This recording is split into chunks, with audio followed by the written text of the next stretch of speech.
Hi, my name is Tasha McFarland, and I'm a third-year kinesiology student at the University of Waterloo. Hi, I'm Afraj Jalaji. I'm a second-year health studies student.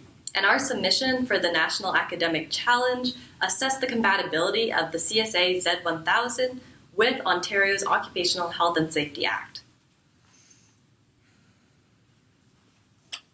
Hey, Afraj, what's wrong?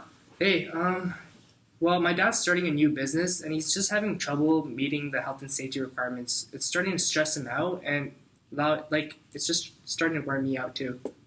Well, I think that's a really common problem a lot of businesses have when they're trying to implement all these requirements. Yeah, I just wish there was an easier way. You know what? I think I have an idea. Have you ever heard of CSA before? No, I haven't. Well, CSA stands for Canadian Standards Association, and one of their standards, the CSA Z1000, is a standard for occupational health and safety management systems, and I think that could help your father out. Really? What is it about? Well, let me tell you. So, Afraz, I was working on a paper which assessed the compatibility of the CSA Z1000 standard with Ontario's Occupational Health and Safety Act, or the OHSA for short. It has a lot of elements in the standard which are shown here, and they actually help to either directly or indirectly help an employer comply with all of the requirements of the OHSA. The 13 elements shown here in blue are elements that directly help to comply with the Occupational Health and Safety Act.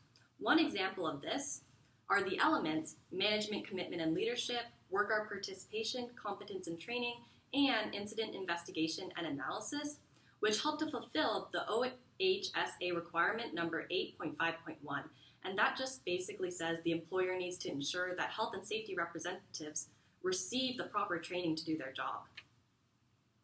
So there are other elements which indirectly help employers to comply with all of the OHSA requirements. And these are planning and review, legal and other requirements, management review, and continuous improvement. An example of how this helps is that the element legal and other requirements requires employers to comply with everything listed in the law. And because the OHSA is a legal document, they are by default required to fulfill everything outlined in the OHSA. Next, we have these 4 elements here. And these 4 elements of the CSA Z1000 are all linked to continuous improvement, which isn't explicitly stated in the OHSA. And these 4 elements are OHS objectives and targets, internal audits, preventative and corrective actions, and management review and continuous improvement. Next, we have control of documents and contracting, which are 2 elements of the CSA Z1000 that are not explicitly stated in the OHSA. However, there are additional elements which supplement all of the other elements within the standard and help to improve health and safety. So, if my dad implements the CSA standard in his business, does that mean that he will meet all of his health and safety requirements and on top of that continually improve his health and safety? Well, it is possible.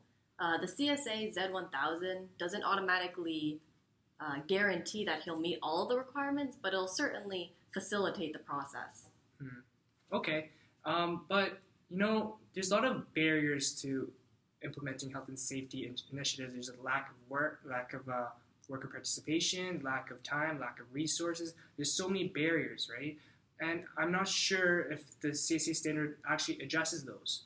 Well, fortunately, it does address those things. The CSA Z1000 not only helps to comply with legal requirements, but it also helps to overcome many of these barriers because of the management system framework. Oh, really? Yeah. Wow, that's so cool. I'm going to tell my dad right now. All right, thanks. See ya. See ya.